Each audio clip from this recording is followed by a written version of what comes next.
Kuya, ano na magiging sitwasyon? Pwede kayong bumalik bukas kung gusto niyo magtrabaho. Idol, oh! Sana Rosso? Ayos! Happy na yung tanggol! Yayaman ka na! Sige, tutuloy na po kami. Babalikan na po ulit kami dito. Maraming salamat po. Ayoko na po sa dito. Tayo na! Oh, yes.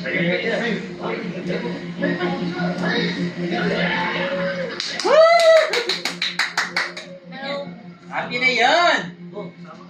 Wow! Tatnan tayo mo, no? Ano na yun?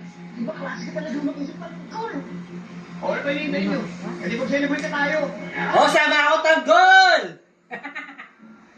Gusto ko lang mga kaibigan mo. Diretso ka usap, walang paligoy-ligoy, mabilis magdesisyon. Madaling ayaman yung mga tao na yan. Mabuting tao yan si Tanggol.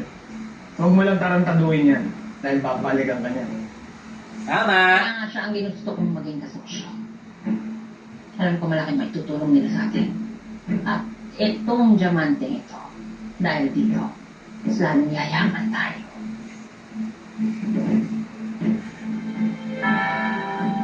Wow! Yes! Woo! Abangan Lunes! Yan na! Lunes. Friday.